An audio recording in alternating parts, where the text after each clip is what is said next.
Welcome everyone to the L7C podcast.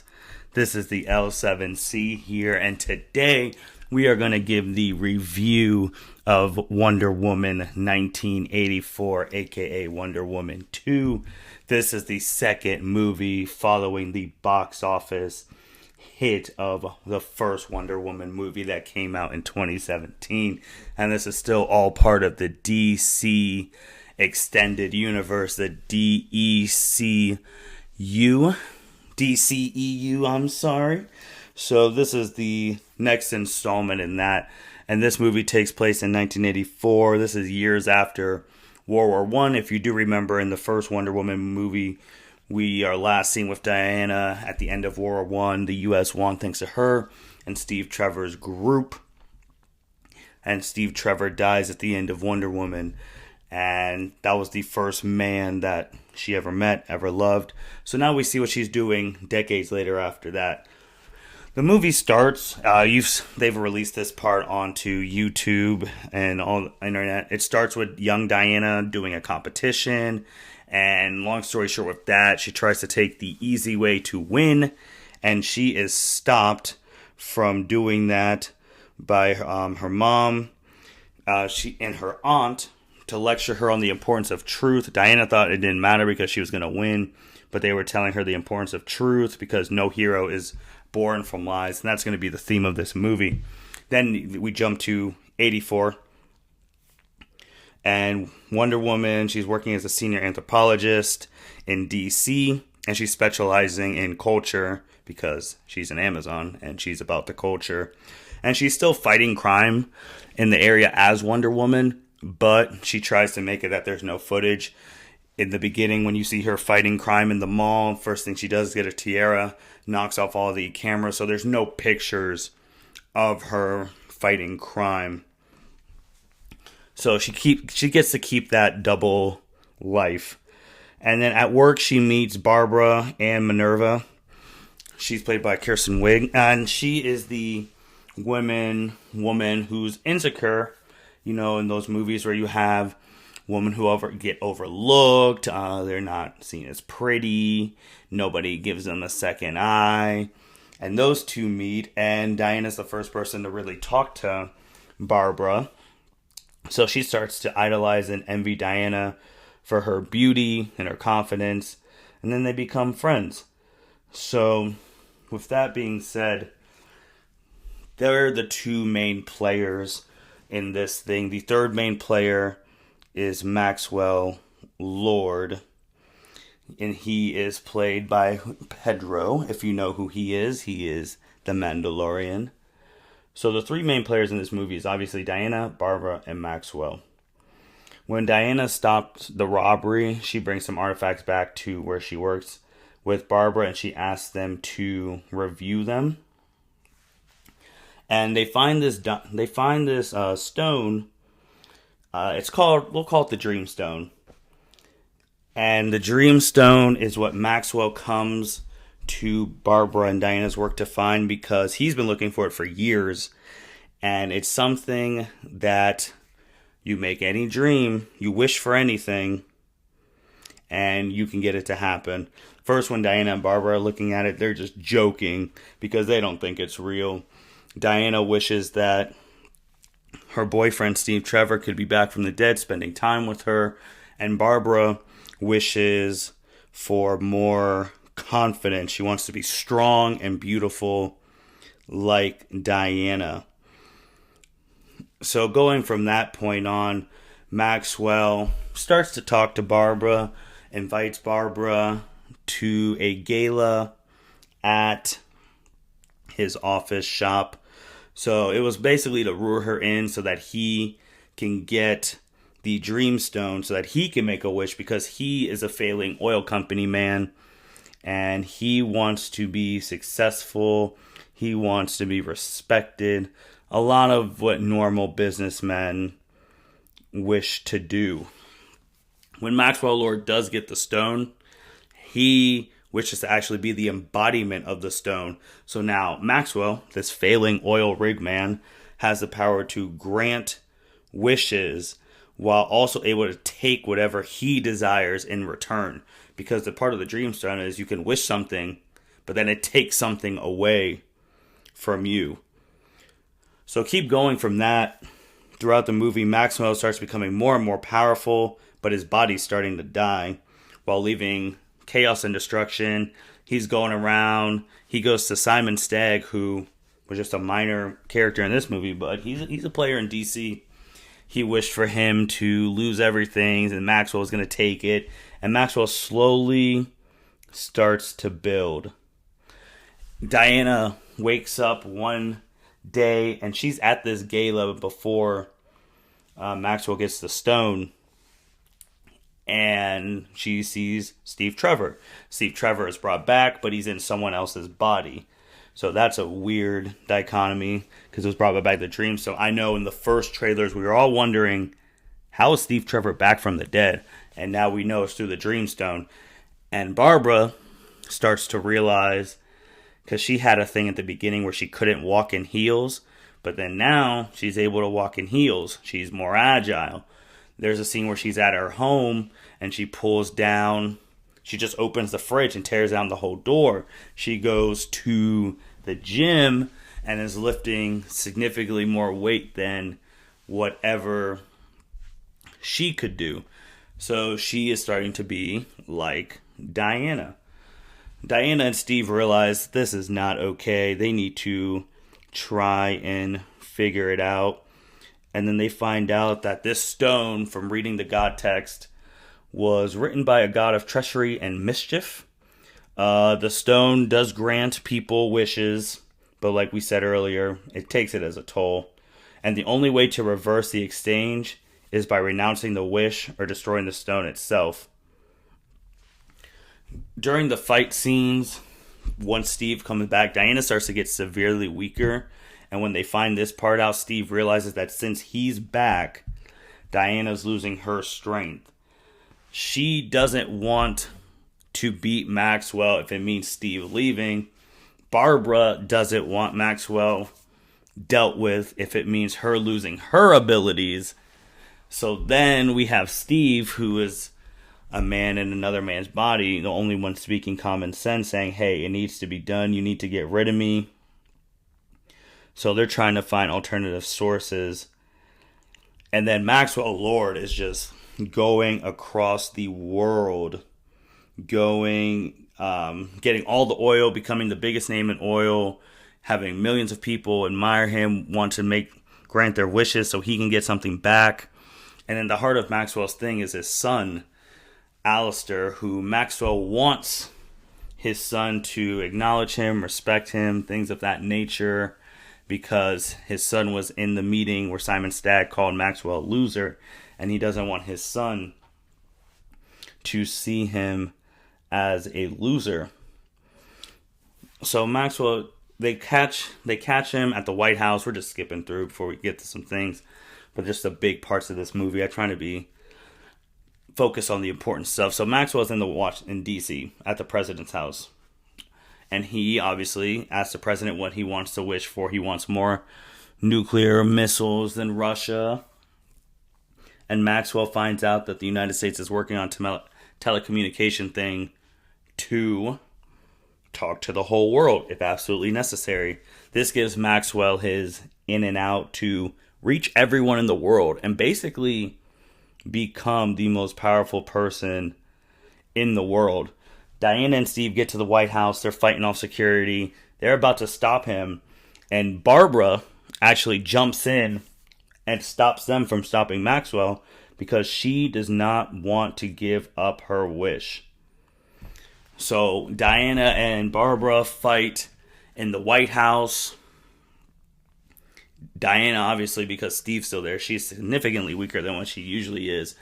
Barbara beats her up pretty bad. So when Steve is carrying Diana out of the White House, the world's just going crazy. It's at the point where it's almost thermonuclear war. People are robbing from each other, killing each other. Steve tells Diana, in order to get her powers back, she needs to let him go. She really does not want to, but she knows it's the right decision. So Diana renounces her wish and then gains all of her strength back, and Steve is gone forever for the foreseeable future because he goes back to the afterlife. So when Diana gets her powers back, she goes and gets the legendary armor worn by Asteria, who was the greatest Amazon of all time, because she protected all the Amazons from man, let them leave, so that the Amazons can live a better life, and Diana had her armor. If you've seen the commercials where at the end of the Wonder Woman commercial, she's in that gold armor, she brushes off the wings, that is the legendary Amazon armor of Asteria. So then Diana's getting to the place where Maxwell's at, and Barbara, who wanted to be more, as she was wishing for more, she became, because she wanted to be being pure rage after wishing to become an apex predator, she becomes Cheetah. Diana and Barbara, with Diana full strength, they fight. Diana's trying so hard to get Barbara to renounce her wish, and Barbara's like, nope. And then Barbara gets electrocuted in the water, and that's the end of her. She loses. As Diana goes to confront Maxwell, she's trying to get him to stop. She keeps twirling her lasso of truth, trying to get him to tell the truth, to stop, to see what he's doing. He's like, why would I not want to, why would I not want more? It's almost a thing that every human wants more. And it's just seen in this circumstance to a higher degree, because you want more, but you don't want to hurt others. Maxwell's wanting more, and he's literally destroying the world as he is wanting more. It's looking like U.S. is shooting nuclears at Russia. Russia's shooting nuclears at the U.S. It really looks like the world's about to end. Then by the sliver of her lasso, she was able to get her lasso on Maxwell's ankle, and she was able to communicate with the world through him. And, you know, Wonder Woman's the beacon of truth, of hope, of thinking of a better day, trying to get everyone in the world to renounce their wishes. And while Maxwell is trying to fight this, he sees his son, Alistair, wandering the streets where the world's about to end. So when he sees his son, that's when he's like, okay, I've done a lot of bad things. I want to renounce my wish of having all these powers. And he goes and gets his son, and with him renouncing his wish, they averted global nuclear war. And then it's Christmas at the end, and Diana sees the body that Steve was embodied in, talks to him for a bit, and it's basically a happy ending. And there's more small bits and things that I'm about to go over, but that's the premise of the main story. So just to go with the cast, Gal Gadot as Wonder Woman, that will always, to me, be Zack Snyder's best thing he's ever done in comics, casting Gal Gadot as Diana Prince. I couldn't see anyone playing her besides Gal Gadot. So that is kudos to Zack Snyder for picking her all the way back in 2013. That's the best thing he's done for DC. Obviously, you had Chris Pine playing Steve Trevor, back from the dead, just in this instance. You had Kristen Wiig playing Barbara Minerva, Cheetah. And a lot of people didn't even realize that Cheetah is Wonder Woman's arch nemesis or rival. You have Superman Lex, Batman Joker, Flash Reverse Flash. You have Diana and the Cheetah. That is their pairing, and so I was glad for the world to actually see that on the big screen. And then you had Pedro Pascal as Maxwell, Lorenzano, Maxwell Lord. He was just businessman. He was falling at the ends meet. He wanted to be successful. He was looking for this stone. And who wouldn't want to look for this stone? If there was really a stone in the real world that could grant you any wish, wouldn't you want to look for it as well? So with Diana, also the cool things in this movie, with her showing Steve what it's like in 1984. Just think about if you've seen the Marvel movies when Captain America woke up in the 20th century, just getting accustomed to that. Now you see Diana doing the same thing for Steve. showing him what's going on in 1984, that people can go to space. There's break dancing. There's parachute pants. You can get on a plane and go from A to B in a day. Like, Steve was learning all those things. So that was the cool thing, seeing their interaction. I think Gal and Chris Pine really have a good connection with each other. And then even with Gal and Kristen Wiig, their interactions were great too, as the starting off of becoming friends, and then once descent to darkness, then becoming your arch enemy in that. So those relationships were good. And Maxwell, like I said, he just embodies what anyone would want to see in themselves at the point, well, not see as themselves, but we've all been there where we've wanted more, and Maxwell embodies that. So going forward with this story, there's a couple of things where if you watch the movie, you see when everyone's renouncing their wishes, you don't see Barbara renounce her wish. They show a shot of her, but she never verbally says she renounces her wish. So she could still be Cheetah. And this movie happens in 1984. Obviously, we've seen Wonder Woman in the present time in BVS and Justice League. So it'll be interesting to see if Wonder Woman 3, which Patty Jenkins has already stated that she already has an idea or stuff written up, if Barbara comes back, because she's not dead and she didn't renounce her wish. If you watch the movie, just check that point, because she does not renounce her wish. Also, with Maxwell Lord, you would assume that he dies over time, but he also was not put in jail for his crimes, because how can you really prove that? There was no scene shown with that saying, oh, this guy almost made the world blow up because of wishes. So those were two interesting things to see going forward. And then this movie does have the end credit scene. Spoilers. You see an Amazon walk in down the street. Well, you don't know it's an Amazon, but she just saves some people, and you're just like, is that Diana? And then you turn around, and it's not Diana. It's actually Asteria, the greatest Amazon of all time, the woman that Wonder Woman was wearing her armor in the real world. And everyone, Themyscira thought she was dead. They have a statue of her. And you find out the person playing Asteria is Linda Carter, the original Wonder Woman. You find out she is just living among humanity in secret, very much like Diana. And that's a very cool thing that the crew at DC and them did, finding a role for Linda Carter, the original OG Wonder Woman, to be in the DC EU as Asteria, the legendary Amazon, to keep her legacy going on. So that was a really, really cool thing. In terms of superhero movies, you always think of fight scenes, things like that. There was a couple of fight scenes. The first one was in the mall, Wonder Woman stopping robbers. Then you have Wonder Woman and them fighting in Saudi Arabia. That's basically a car chase. And then you have Wonder Woman and Steve fighting in the White House. And then you have Wonder Woman and Cheetah at the end fight scene.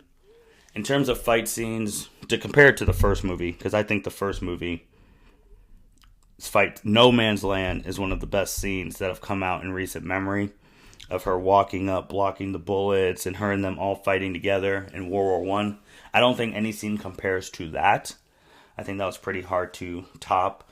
But in terms of when you go to the third act with Wonder Woman versus Ares and Wonder Woman 1, or Wonder Woman versus Cheetah and Wonder Woman 2, definitely take Wonder Woman versus Cheetah in over Wonder Woman versus Ares. I felt there was too much CGI, and she wouldn't have beat him if Steve didn't sacrifice herself, because that unlocked some of her powers. So this one with Wonder Woman and Cheetah, although short, I wish it was a lot longer and more dialogue. They got to it pretty busy, nice and quick, so it's always good to see mano a manos go at it. With this movie being said, having the pushback, obviously because of COVID, I was able to see it in theaters. Theaters are open where I'm at, and they're doing very great safety precautions. They blocked off some seats to put space between people. There's hand sanitizer going up. There's the social distance stickers. They encourage you to buy your tickets online. That's what you do. You buy them online now. When you do concessions, you buy them in the store, online, and then you pick it up in the stores to limit contact. So Marcus Theaters did a great job on that. And man, it felt good to be back in a theater watching a superhero movie. Like, it just felt good because we haven't had the chance to really do that all this year in 2020. And on Christmas Day, being able to watch Wonder Woman, an iconic figure, one of the greatest superheroes of all time, in theaters, felt fantastic.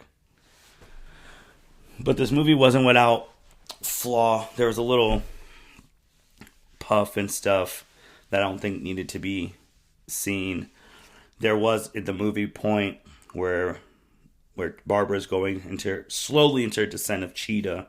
She's walking, and one of these guys who harassed her earlier in the movie that Diana saved her from, she sees him again and she beats the crap out of him. And another homeless guy who she was friends with just noticed that that's not you. Like, that was her descent. But her biggest thing is she didn't want to feel powerless again. So you have three people, Wonder Woman the hero, Maxwell and Cheetah the villains, who all embody something that all of us feel almost every day. Cheetah didn't want to feel powerless. She didn't want to be ignored. She wanted people to know she's alive. Maxwell wanted to be successful. He wanted his son to love him, acknowledge him. Wonder Woman wanted one more chance with someone that she loved. If you put all those emotions, who doesn't want those things? Who doesn't want that last chance with a family member who passed away, or a lover, or a friend? Who doesn't want to be respected and have all the power? And who wants to be ignored? Nobody wants to be ignored. You want people to acknowledge you. So I felt like they really hit those main things. Don't watch it for the action. Watch it for the action, obviously, and watch it if you love Wonder Woman, but pay attention to those things, because it really begs the question, if this stone was real in our real world right now, what lengths would you go to get it? Would you pay that price?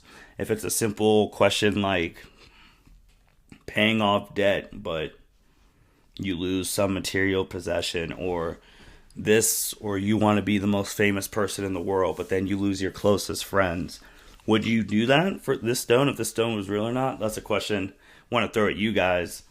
And leave your answers, comments below, wherever you listen. But to be honest, that's what Wonder Woman was.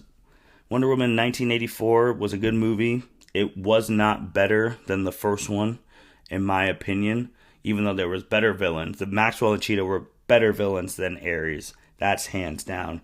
But I just felt like the action in Wonder Woman 1 and the direct story was better in that than it was in Wonder Woman 2. Just felt like it was like, some cheesy stuff, some cornball stuff. But it was perfect for what is happening right now in the world. So that cheesy stuff was needed. But Wonder Woman 1 was better than Wonder Woman 2.